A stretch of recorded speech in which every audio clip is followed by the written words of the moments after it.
जय हिंद स्टूडेंट्स, आज हम लोग स्टार्ट करेंगे सीडीएस के एग्ज़ाम के लिए important topic electricity. Electricity as we know about electrical energy, so electricity सबसे पहला जो टर्म आता है इलेक्ट्रिसिटी में, पहला टर्म है electrical energy. What is electrical energy? तो जैसे ही हम बात करते हैं इलेक्ट्रिसिटी की, इलेक्ट्रिसिटी या इलेक्ट्रिकल एनर्जी, दूसरा जो टर्म हम लोग बोल लेते हैं इसके लिए वो है energy, electrical energy. Electrical energy, electrical energy क्या कह रहा है? इलेक्ट्रिकल एनर्जी आज के टाइम पे ये हमारे लिए मोस्ट कन्वीनियंट है। ये सबसे ज़्यादा हम इसी को यूज़ कर रहे हैं इस टाइम पे। We can't imagine our life without electricity. Our daily needs, we are quite dependent upon electrical energy. Without electricity daily life, water, fan, AC, digital board, laptop, mobile phones, networks, ये सारी चीज़ें किस पर depend कर रही हैं? Electrical energy. तो हम लोग क्या कहते हैं इलेक्ट्रिकल एनर्जी है क्या?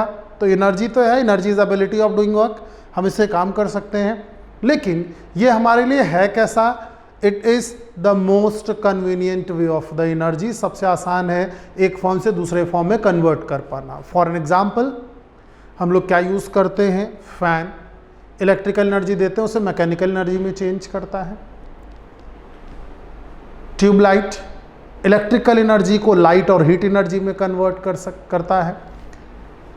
हीटर इलेक्ट्रिकल एनर्जी को ज़्यादा हीट एनर्जी में, कम लाइट एनर्जी में कन्वर्ट करता है। तो हमारे पास ढेर सारे ऐसे डिवाइसेस हैं जो इनपुट इलेक्ट्रिकल एनर्जी मिलने पर अलग अलग फॉर्म की एनर्जी देते हैं ड्यू टू देयर कंस्ट्रक्शन। ऐसा हम उन्हें बनाते हैं। तो ये जो हमारे पास इलेक्ट्रिसिटी है, तो ये है क्या? तो हम लोग इसके बारे में बोलते हैं कि करंट। तो दूसरा जो वर्ड हम लोग यूज़ करते हैं दैट इज करंट। ठीक, अब करंट अलग अलग टर्म में यूज़ करते हैं, इस वजह से इलेक्ट्रिसिटी में जब हम करंट की बात कहते हैं तो बेहतर होगा कि हम इसीलिए क्या बोलें इसे? तो इसे हम लोग बोलते हैं इलेक्ट्रिक करंट। हिंदी में कहें तो विद्युत धारा। अब electric current, what is exactly this?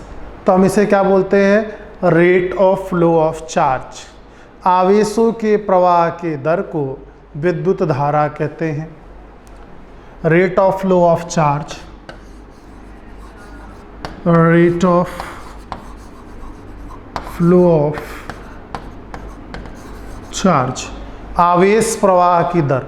तो जब कंटिन्यूअस किसी पर्टिकुलर जगह से चार्जेस फ्लो कर रहे होंगे, they will constitute electric current. Means continuous flow of charge constitutes electric current. तो फिर क्वेश्चन आता है, ये चार्ज क्या है भाई? What is this? चार्ज। आवेश क्या होता है?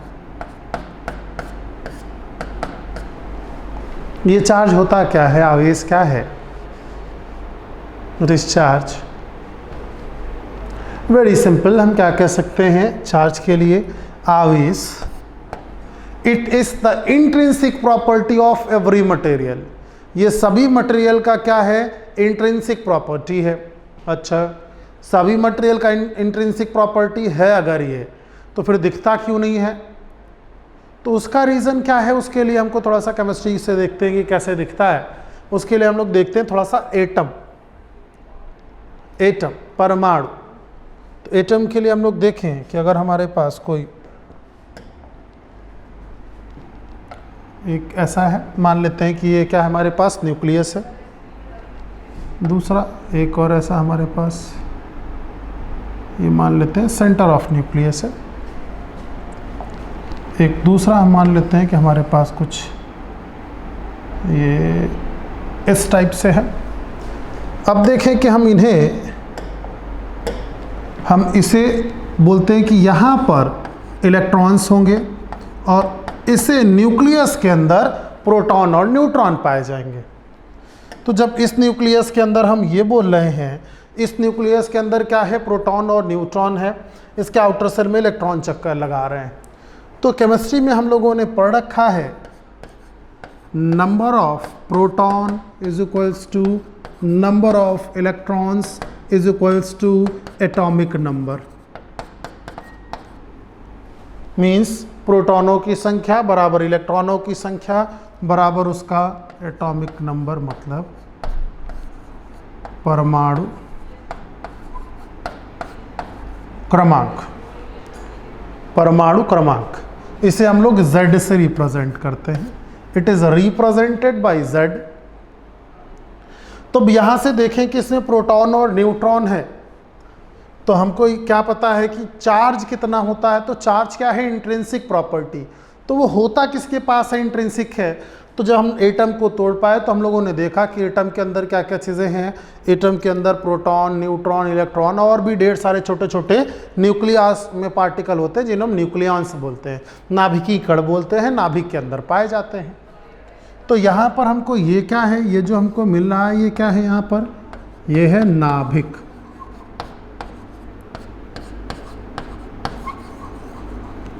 न्यूक्लियस है। तो न्यूक्लियस के अंदर पाए जाने वाले सभी पार्टिकल्स को हम लोग न्यूक्लियॉन्स बोलते हैं, नाभिकीय कण बोलते हैं।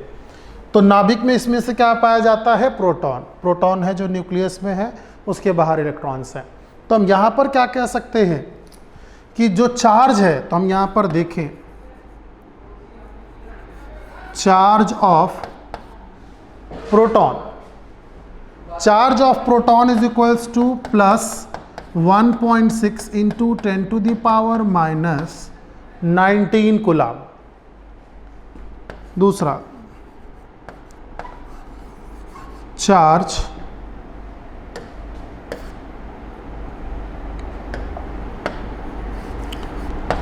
Of electron is minus 1.6 into 10 to the power minus 19 coulomb. तो यहाँ पर जो चीज़ है हम कह सकते हैं कि 1.6 into 10 to the power minus 19 coulomb charge minus 1.6 into 10 to the power 19 coulomb of charge. So यहाँ पर जो चार्ज है वो चार्ज है प्लस ई, यहाँ पे चार्ज है माइनस ई। सो जहाँ कहीं पर भी हमको वैल्यू दिखाई देगी ई, सो हम क्या कह सकते हैं, small e is equals to 1.6 into 10 to the power minus 19 coulomb. तो ई इस पूरी वैल्यू को बार बार ना लिखना पड़े तो हम लोग क्या कर लेते हैं, उसके लिए एक सिंबल हमने चूज कर लिया, that symbol is E, small E. तो अब प्लस ई माइनस ई उसके रिगार्डिंग हम यहाँ पर देख रहे हैं। तो अब प्लस ई माइनस ई, तो हम देखें कि जो हमारे पास एटम है वो इलेक्ट्रिकली न्यूट्रल क्यों होते हैं, क्यों जो हमारे एटम है वो इलेक्ट्रिकली न्यूट्रल पाए जाते हैं, उनमें चार्जेस क्यों नहीं दिखते हैं। तो देखा जाए उसमें चार्जेस क्यों नहीं दिख रहे हैं, क्यों हमको वो इलेक्ट्रिकली न्यूट्रल मिलता है। Let's take an example Na, sodium, atomic number 11। अब देखें कि इनके पास इलेक्ट्रॉन्स कितने हैं, 11, प्रोटॉन्स कितने हैं, 11। तो इनका ओवरऑल चार्ज देखा जाए तो हमने क्या बोला, चार्ज कैसी है, इंट्रिंसिक प्रॉपर्टी है। चार्जेस होते कितने टाइप के हैं, तो हम लोग यहाँ से देख सकते हैं charges are of two types. First is positive charge और दूसरा है निगेटिव चार्ज। अब इनको पॉजिटिव और निगेटिव क्यों बोलते हैं, क्योंकि दो चार्जेस मिल करके न्यूट्रल हो जाएं, ऐसा तभी होगा जब एक पॉजिटिव हो दूसरा निगेटिव हो। इसी वजह से इनको पॉजिटिव निगेटिव नेम दिया गया, क्योंकि कोई भी जो हम एटम देखते हैं वो एटमॉस्फेयर में न्यूट्रल मिलता है। अब वो न्यूट्रल कैसे है उसका कॉन्फ़िगरेशन देखा जाए तो इनके पास इनका एटॉमिक नंबर 11 है और हमको यहाँ से पता है number of proton is equals to number of electrons is equals to atomic number. तो atomic number is 11, that means यहाँ पर नंबर ऑफ प्रोटॉन्स कितने होंगे, 11, नंबर ऑफ इलेक्ट्रॉन्स कितने होंगे, वो भी 11। सो चार्ज कितना है इसके पास, प्लस 11 ही, क्योंकि 11 ही प्रोटॉन है उसके पास, एंड 11 इलेक्ट्रॉन्स। सो -11 ही। ओवरऑल क्या हुआ, ओवरऑल इनके पास चार्ज क्या हो गया, 0। इस वजह से कोई भी एटम, तो ये फार्मूला क्या स्पेशली सोडियम के लिए है, नहीं, ये तो किसी भी एटम के लिए है, तो सब में नंबर ऑफ प्रोटॉन और नंबर ऑफ इलेक्ट्रॉन बराबर होंगे। इसके वजह से जो हमको ओवरऑल उसका रिजल्टेंट चार्ज मिलता है, कोई भी हमको जो मटेरियल मिलता है वो इलेक्ट्रिकली न्यूट्रल होता है। तो यहाँ से हम क्या कह सकते हैं, the materials found in nature are electrically neutral. जो हमको प्रकृति द्वारा प्रदत्त पदार्थ हैं वो प्राकृतिक रूप से इलेक्ट्रिकली न्यूट्रल होते हैं, उदासीन होते हैं। अब देखें कि ये फिर चार्ज होता कैसे होगा, तो चार्ज अपने आप नहीं होगा, चार्ज करना होता है, उसके लिए हमको कुछ ना कुछ एनर्जी सप्लाई करनी पड़ती है। वो कैसे एनर्जी सप्लाई करेंगे ये देखा जाए। तो यहाँ से हम देखें इन्हें, इसका अगर हम इलेक्ट्रॉनिक कॉन्फ़िगरेशन करें, इलेक्ट्रॉनिक विन्यास करें, तो क्या मिलेगा हमको, ये 2, 8, 1। दैट मीन्स कि यहाँ पर हमारे जो इसके टोटल 11 इलेक्ट्रॉन्स थे उनको हमने अलग अलग ऑर्बिट में रखा यूजिंग फॉर्मूला 2n²। n क्या है, ऑर्बिट। तो पहला जो हमारा सेल है या पहला ऑर्बिट है, इफ n = 1, तो फिर हम सेल में कितने इलेक्ट्रॉन रख सकते हैं, 2n² रख सकते हैं। तो 2n², 2 × 1 का स्क्वायर, दैट इज 2। दूसरे में कितने रख सकते हैं, इफ n = 2, तो हम क्या लिख सकते हैं, 2 का स्क्वायर, दैट इज 8। थर्ड में कितने रख सकते हैं, 3 का स्क्वायर, 9 × 2 18। इस तरीके से हम ये निकाल सकते हैं कि किस में हम कितने इलेक्ट्रॉन रखें। लेकिन यहाँ पर जो समस्या का विषय है वो ये है कि कोई भी एटम स्टेबल होने के लिए अपने आउटर में ऑक्टेट चाहता है या कंप्लीट हो जाए। तो इसके आउटर में 8 होने का क्या प्रोबेबिलिटी है, कैसे किया जाए, तो दो चीज़ें हैं, दो तरीके से इसे किया जा सकता है। या तो ये 1 इलेक्ट्रॉन किसी को डोनेट कर दे या कहीं से 7 इलेक्ट्रॉन ले ले। तो दो संभावनाएं हैं, पहला कि ये अपना 1 इलेक्ट्रॉन डोनेट कर दें, means by donation of 1 electron. दूसरा बाय एक्सेप्टिंग 7 इलेक्ट्रॉन्स, कहीं से ये 7 इलेक्ट्रॉन एक्सेप्ट कर लें। तो इन दोनों ही अवस्थाओं को देखा जाए कि दोनों में हो क्या रहा है एग्जैक्टली। तो यहाँ पर हम देख सकते हैं कि अगर हम किसी भी इलेक्ट्रॉन का लेन देन करते हैं तो इलेक्ट्रॉन का लेन देन अपने आप नहीं होता है। We need to provide certain energy. हम लोगों ने बोला ना इंट्रिंसिक प्रॉपर्टी अंदर है तो छिपा हुआ है, इंटरनल प्रॉपर्टी तो बाहर कैसे आएगा, अपने आप से तो नहीं आ जाएगा। बाहर आने के लिए हमको क्या करना पड़ेगा, बाहर आने के लिए हमको उसको कुछ एनर्जी देनी पड़ेगी या उस पर कुछ वर्क डन करना पड़ेगा। जैसे कि आप लोगों ने देखा होगा किसी भी प्लास्टिक पेन को लगातार अगर हम ऐसे रगड़ते हैं तो छोटे छोटे डस्ट पार्टिकल को अपनी तरफ अट्रैक्ट कर लेता है। ये पेन जब न्यूट्रल था, रखा हुआ था, तब ये किसी डस्ट पार्टिकल को नहीं अट्रैक्ट कर रहा था, लेकिन जैसे इसे हमने रब किया, बाल में रगड़ दिया, कपड़े में रगड़ दिया, तो फिर उसके बाद ये डस्ट पार्टिकल को, छोटे छोटे पेपर पीसेस को अपनी तरफ अट्रैक्ट करने लगता है। ठीक, तो ये उन पार्टिकल को अपनी तरफ अट्रैक्ट कर पा रहा है। बहुत सिंपल सी बात है, इसका मतलब ये कैसे अट्रैक्ट कर पा रहा है, बाई चार्जिंग, चार्ज होने की वजह से। तो चार्जिंग के लिए किया क्या गया, हमने इसको रगड़ा। अभी हम लोग ये देखेंगे कि चार्जिंग की वजह से फोर्स कैसे लगाता है। अभी केवल हम इस चीज़ की बात करते हैं चार्ज हुआ कैसे। तो चार्ज होने के लिए हमने इसको रगड़ दिया, मीन्स उसको वर्क डन की वजह से कुछ एनर्जी मिली। तो एक इलेक्ट्रॉन को अपनी जगह से निकालने के लिए या कहीं से ले आने के लिए, क्योंकि अगर इसे निकालेंगे तो हमको एनर्जी देनी पड़ेगी, कहीं से इलेक्ट्रॉन निकाल के ले आएंगे, अगेन हमको एनर्जी चाहिए। उस एनर्जी को हम लोग बोलते हैं work function. The energy required to donate और accept 1 electron is known as work function. किसी भी एक इलेक्ट्रॉन को अपनी कक्षा में से बाहर निकालने के लिए जितनी ऊर्जा की आवश्यकता होती है उसे उसकी वर्क कार्यफलन या वर्क फंक्शन बोलते हैं। तब इसको अगर हम 7 इलेक्ट्रॉन देना चाहें तो हमको 7 टाइम्स वर्क डन करना पड़ेगा। एक निकलना आसान है, इस वजह से हम क्या करते हैं, एक इलेक्ट्रॉन डोनेट करा देते हैं। अब इसी कंडीशन को देखते हैं हम लोग। After donation of an electron, अब क्या कह रहे हैं कि एक इलेक्ट्रॉन जो उसके पास ये वाला है हम इसे डोनेट कर देते हैं।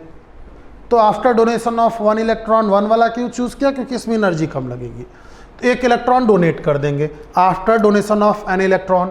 अब क्या होगा, नंबर ऑफ प्रोटॉन्स कितने हैं, तो प्रोटॉन तो कहीं गया नहीं, जाएगा इलेक्ट्रॉन। तो जब इलेक्ट्रॉन जा रहा है तो उसके चार्जिंग पे, प्रोटॉन के चार्जिंग पे कोई फर्क नहीं पड़ेगा, प्रोटॉन वही रहेगा। लेकिन अब इलेक्ट्रॉन कितने थे, 11, अब एक ये चला गया तो बचे कितने, 10। सो 10E इज इक्वल्स टू, तब यहां पर जो हमारे पास एलिमेंट है Na, हम लिखेंगे क्या उसे, Na, और उसके ऊपर हम चार्ज लगाएंगे प्लस, Na प्लस चार्ज क्यों आया, एक इलेक्ट्रॉन डोनेट कर दिया, हमको ये दिखा कि हम इस पर प्लस चार्ज क्यों लगा रहे हैं, क्योंकि ओवरऑल इसका नेचर अब कैसा हो गया, पॉजिटिव। तो जब इसका नेचर ओवरऑल पॉजिटिव हो गया तो हम क्या बोलेंगे, 11E minus 10E is Na plus, तो इसके ऊपर आया पॉजिटिव चार्ज। तो यहाँ से हम क्या कह सकते हैं कि कोई भी ऐसा एलिमेंट या कोई भी ऐसा एटम जो इलेक्ट्रॉन डोनेट करेगा, तो डोनेट करने वाले के ऊपर कैसा चार्ज आएगा, पॉजिटिव चार्ज आएगा। जो डोनेट करेगा, डोनेट करने वाले के ऊपर कौन सा चार्ज आएगा, पॉजिटिव चार्ज आएगा। तो क्या प्रोटॉन, एक तो और सिस्टम है अपने पास, ये तो बात हो गई इलेक्ट्रॉन की।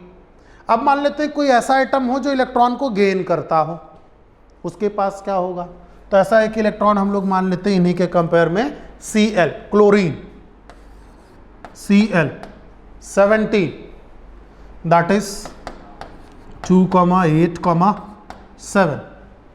ठीक, तो अब ये अभी कैसे हैं, इलेक्ट्रिकली न्यूट्रल हैं, क्यों, क्योंकि इनके पास प्लस 17E चार्ज है और माइनस 17E चार्ज है, दैट इज 0। लेकिन ये भी क्या चाहते हैं, इनके साथ भी क्या है, ये भी चाहते यही हैं कि ये वाला जो हमारे पास सेल है ये कंप्लीट हो जाए, 8 हो जाए इसमें। तो 8 होने के लिए क्या चाहिए, इनको एक और इलेक्ट्रॉन चाहिए होंगे। तो जब एक इलेक्ट्रॉन चाहिए होगा, या 7 ये डोनेट कर दें, अगेन वही कंडीशन आई कि 7 डोनेट करने के लिए ज़्यादा एनर्जी चाहिए, एक लेने के लिए कम एनर्जी की ज़रूरत पड़ेगी। तो हम क्या करते हैं, इनको कहीं से एक इलेक्ट्रॉन दे देते हैं। जैसे जनरली NaCl बनता है, तब इनको हम एक इलेक्ट्रॉन दे देते हैं। तो लिखा जाए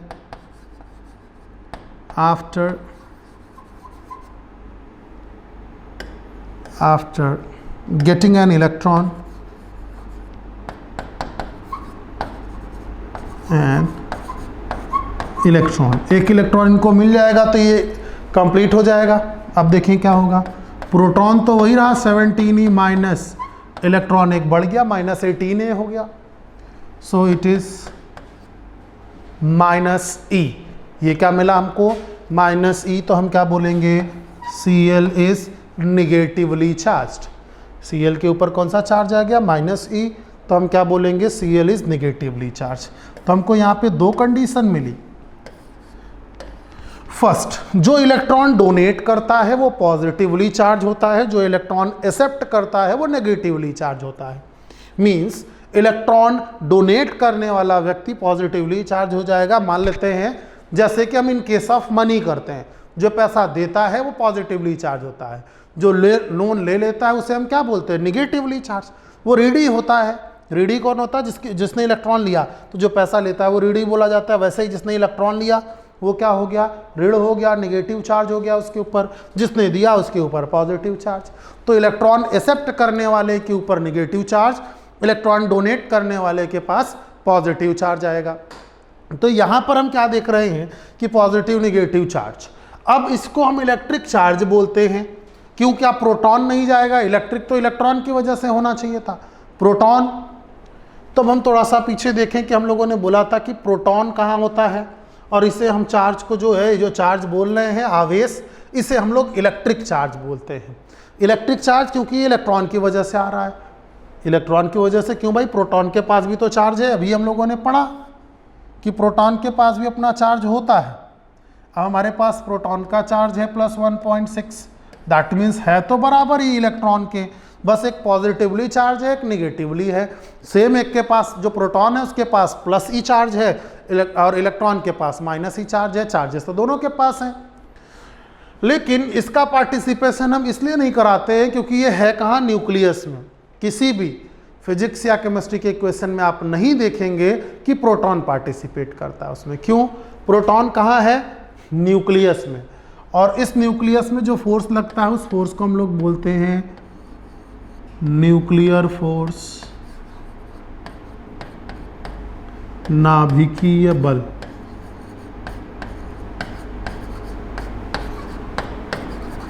उस फोर्स को हम क्या बोलेंगे? न्यूक्लियर फोर्स, नाभिकीय बल। And nuclear force is the strongest force ever experienced. अभी तक का अनुभव किया जाने वाला सबसे स्ट्रॉन्ग फोर्स है। और अगर जब ये सबसे स्ट्रॉन्ग फोर्स है तो यहां से हम कोई चीज निकाल सकते हैं क्या? तो ये सबसे स्ट्रॉन्ग फोर्स है, मान लेते हैं कि हमारे पास ये मुट्ठी सबसे स्ट्रॉन्गेस्ट फोर्स लगाती है, इसके अंदर हम कोई चीज़ रख के बंद कर लेते हैं तो कोई छीन सकता है इसे।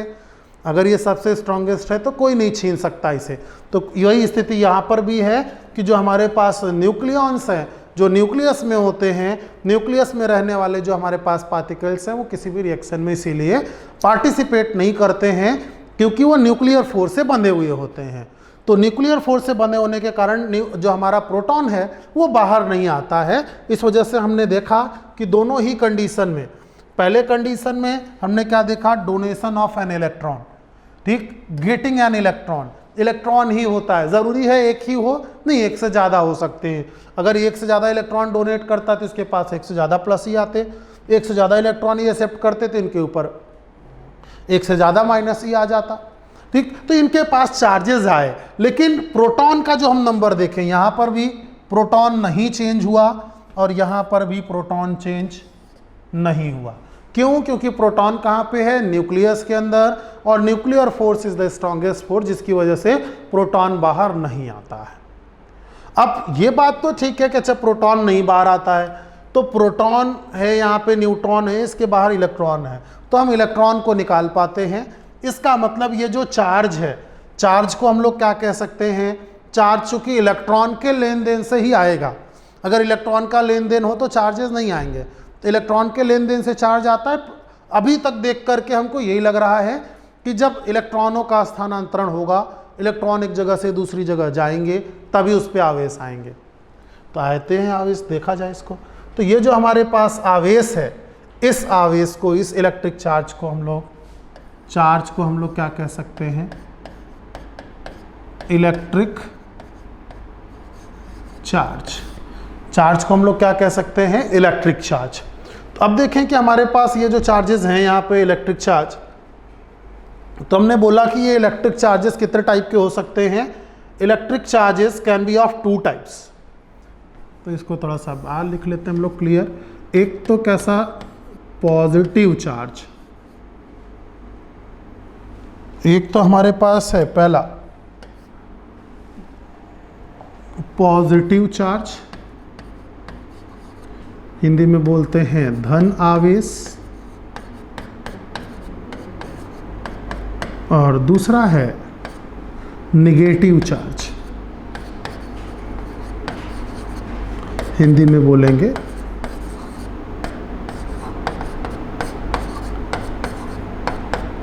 ऋण आवेश। अब देखिए कि हमारे पास एक पॉजिटिव चार्ज, एक नेगेटिव चार्जेस ये आ रहे हैं यहाँ पे। अब इनको जो हम मोस्ट सिंपली कह सकते हैं पॉजिटिव नेगेटिव चार्जेस, 2 तरीके के चार्जेस हैं। तो इनकी अपनी भी प्रॉपर्टीज़ हैं, इलेक्ट्रॉन की वजह से आया, तो इलेक्ट्रॉन की वजह से आने की वजह से इन्हें हम क्या बोल रहे हैं? इलेक्ट्रिक चार्ज, ठीक। अब इन्हें हम चार्ज ही क्यों कहते हैं?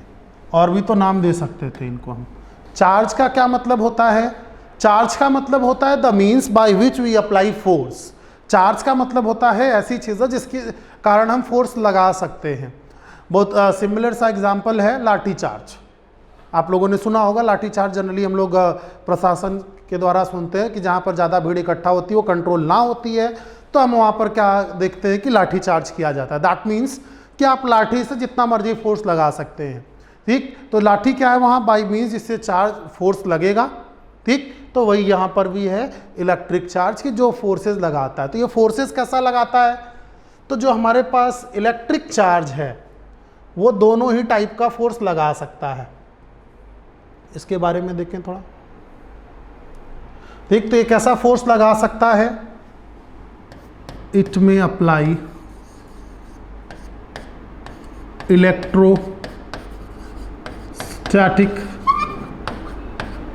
फोर्स, इलेक्ट्रोस्टैटिक फोर्स, ये कैसा फोर्स लगाएगा? इलेक्ट्रोस्टैटिक। इसे हम लोग हिंदी में बोलते हैं स्थिर वैद्युत बल। ठीक, इसे हम कैसा फोर्स बोलेंगे?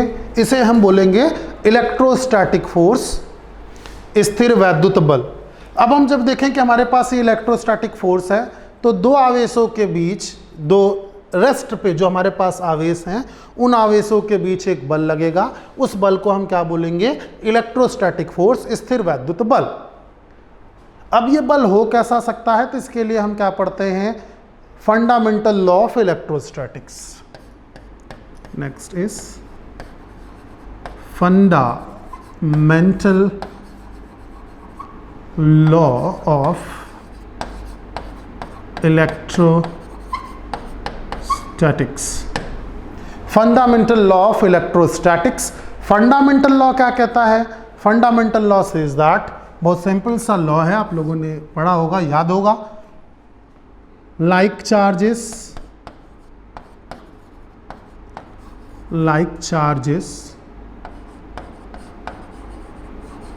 repels each other and unlike charges attracts each other।